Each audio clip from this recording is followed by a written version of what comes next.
donnons déjà deux premiers chiffres. Le premier, c'est comme activité principale, donc plus de 70% de la population malienne vit dans des zones rurales, ayant donc comme activité principale l'agriculture, comme activité principale donc. Parmi ces 70%, on a une grande majorité donc, qui est composée de la population, on va dire, de la jeune féminine, étant donné que les femmes constituent la plus grande démographie, aussi bien au niveau du Mali de façon globale. Deuxième chiffre, c'est à peu près 20 à 30% donc, du produit intérieur brut que génère l'agriculture au Mali. Ce qui fait donc du secteur agricole le principal moyen de subsistance pour la majorité de la population malienne. Cependant, donc, malgré ces enjeux, aujourd'hui, un des plus grands défis en face de l'agriculture malienne et des producteurs maliens est en fait d'assurer la sécurité alimentaire et nutritionnelle pour une démographie, une population donc, de plus en plus croissante. Ce défi donc, de nourrir cette population de plus en plus croissante devient encore beaucoup plus grand quand l'on considère le dernier donc, indice de la faim publié par la FAO, publié au mois d'octobre, en fin octobre, qui classe donc chaque année les pays par le niveau de progrès qu'ils ont eu à accomplir dans la lutte contre la famine. Et malheureusement, donc, pour le Mali est classé parmi les pays donc, ayant l'indice de faim le plus élevé.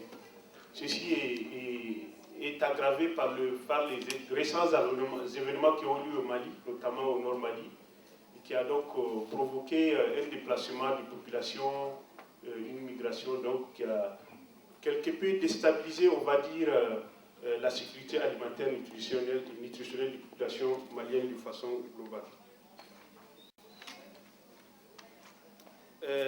En fait, cette situation récurrente de la famine, vous savez, pas qu'au Mali seulement, de façon générale, au Sahel, c'est une zone connue pour être, on va dire, déficitaire sur le plan alimentaire. Tous les 2-3 ans, soit vous avez une sécheresse, soit vous avez des attaques de sauteriaux qui ravagent donc les récoltes. Cette situation de famine récurrente est d'autant plus paradoxale et même inacceptable, j'allais dire, que la plus grande population, ou la plupart des personnes affectées par la famine et la malnutrition sont les petits producteurs eux-mêmes, qui ont pourtant l'agriculture comme activité principale. Ce qui fait qu'aujourd'hui, d'ailleurs, sur l'arène internationale, on parle de plus en plus du tristement célèbre paradoxe de Sikasso. Sikasso, je ne sais pas moi qui vous l'apprends, c'est l'une des régions maliennes considérées comme les greniers du pays. Malgré donc l'augmentation de la production agricole dans cette région du Mali, il y a toujours une récurrence de famine et de malnutrition. La raison vient du fait que c'est une production uniquement principalement céréalière à base de mil et de sorgho, céréales qui sont connues en fait pour ne pas être très riches en éléments nutritifs. Aussi bien le paradoxe que les autres paradoxes de l'agriculture malienne trouvent leur origine dans un certain nombre de contraintes et de défis que rencontre l'agriculture malienne. Je vais donc très brièvement vous aborder quelques-unes de ces contraintes qui ont déjà été quelque peu abordées aussi par les précédents intervenants. C'est tout d'abord des contraintes de production, c'est-à-dire une baisse de la production agricole du fait de l'accès limité aux facteurs de production, c'est-à-dire des sols fertiles, l'eau, des intrants agricoles, etc., mais aussi et surtout la formation et le renforcement des capacités des organisations des petits producteurs. Contraintes environnementales dues aux effets du changement climatique. J'ai mentionné tantôt le problème de la sécheresse récurrente au Sahel, mais aussi des problèmes de ravage ou bien d'invasion des criquets pèlerins qui ravagent les récoltes d'année en année, presque tous les 2 ans. Une autre contrainte, principale contrainte de l'agriculture malienne, c'est d'abord le manque d'équipement et d'infrastructures. On l'a abordé ce matin plusieurs fois, mais aussi des infrastructures de stockage, mais aussi de transformation,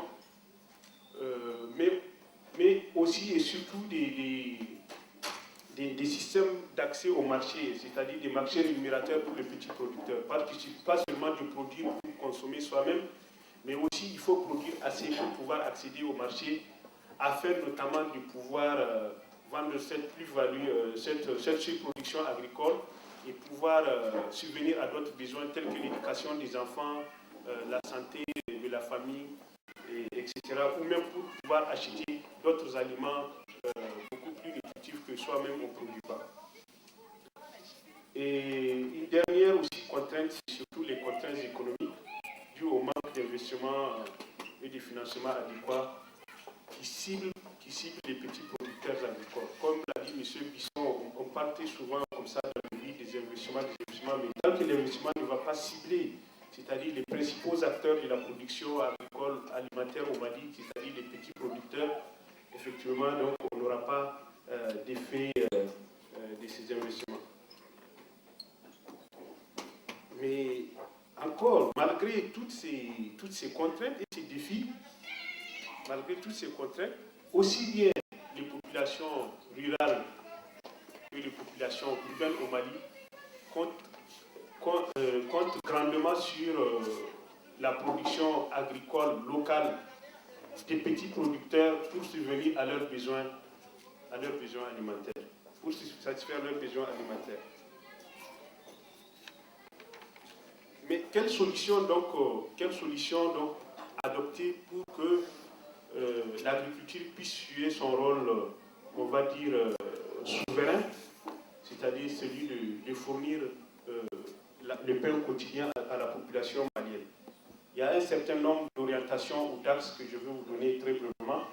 C'est celui de l'augmentation et de la diversification de la production agricole. L'augmentation de la production agricole, mais aussi la diversification peut se faire par des investissements aussi bien en amont de la production qu'en aval, c'est-à-dire aussi bien dans les facteurs de production, mais aussi surtout dans les équipements de stockage et de transformation.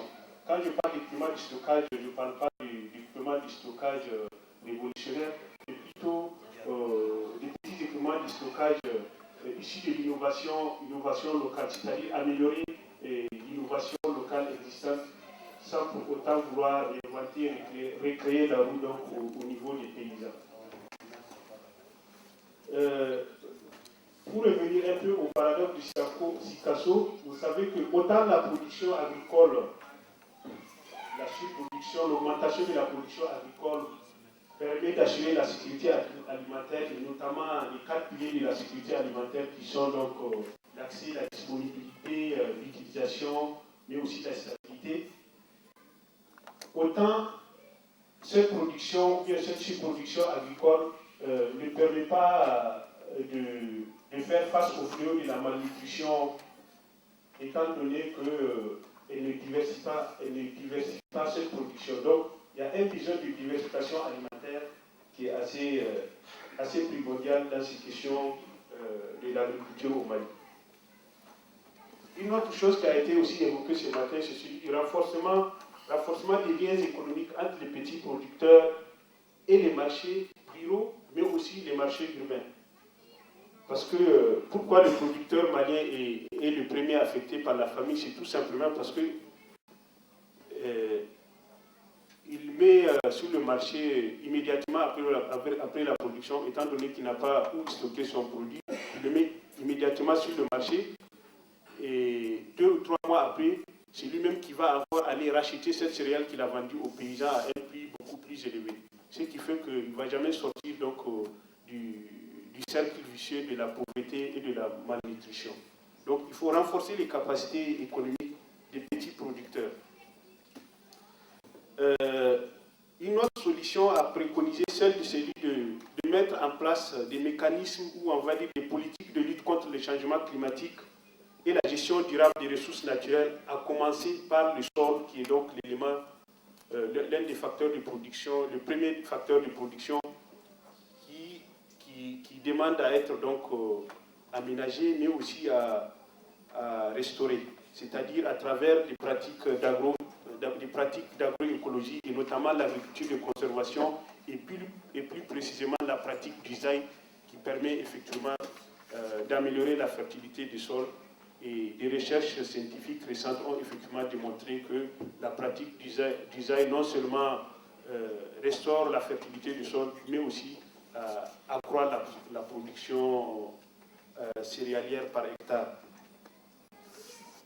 Une autre chose assez importante à faire, une autre solution, c'est faire la promotion et la valorisation du rôle des femmes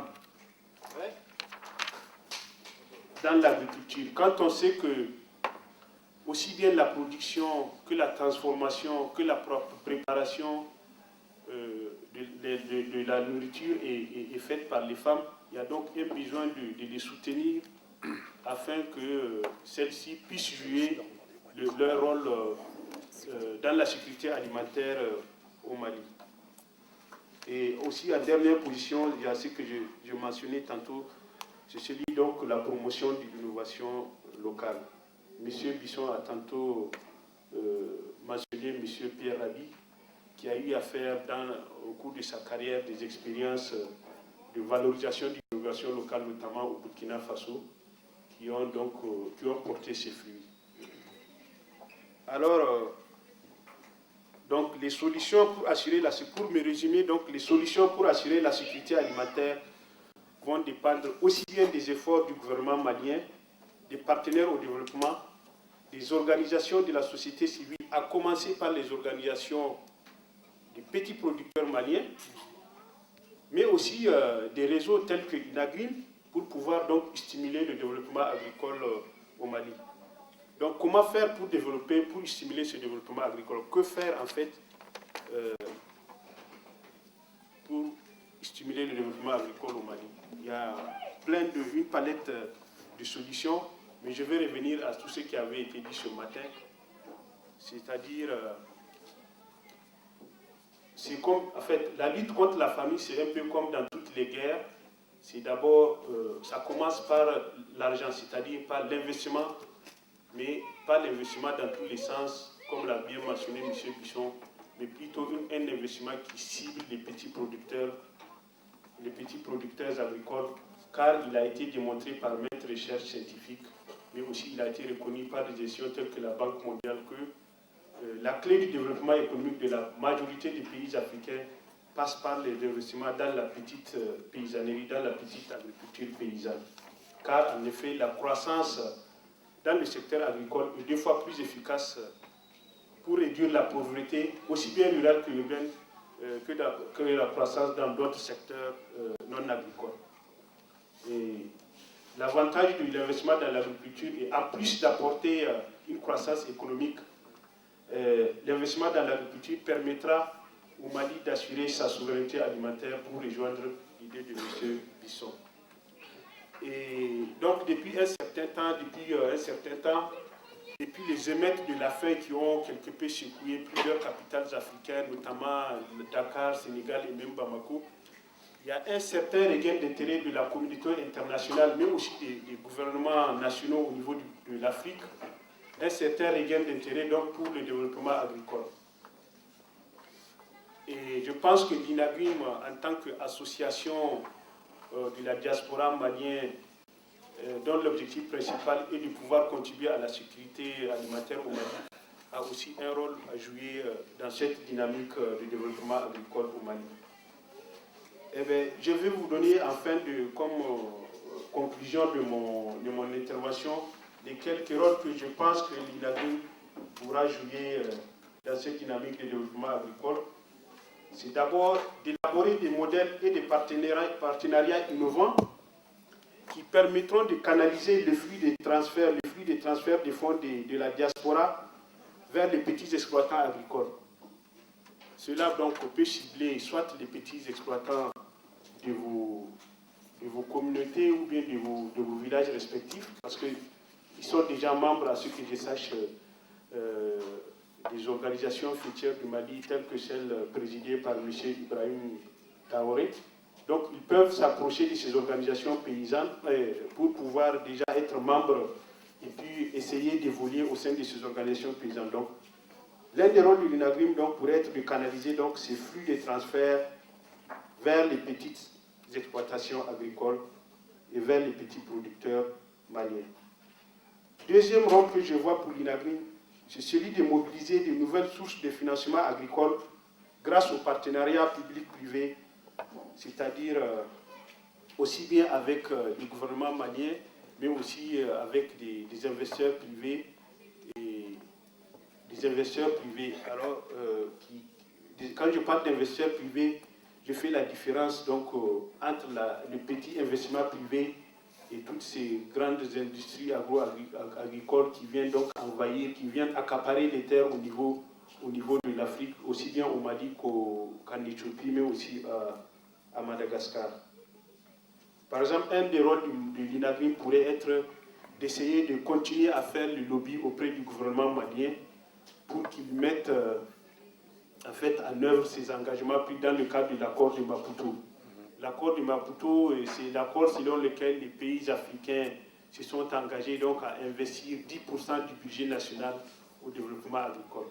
Je ne sais pas où en est le Mali donc, de ces engagements, mais je sais que l'un des pays africains qui a pu atteindre ces objectifs est le Ghana et je pense aussi le Sénégal qui est à hauteur de déjà 14%. Eh bien, pour ce faire, l'INAGRIM doit pouvoir travailler avec toutes les parties prenantes, à commencer, comme j'insiste encore, à commencer par les organisations de petits producteurs, le gouvernement malien, le secteur privé, les bailleurs de fonds, mais aussi les partenaires au développement pour redynamiser le potentiel agricole du Mali et assurer aux Maliens une sécurité alimentaire et nutritionnelle durable. Car, comme le dit très bien un très célèbre gastronome français, Bria Savary, les destinées des nations dépendent de la manière dont ils se nourrissent.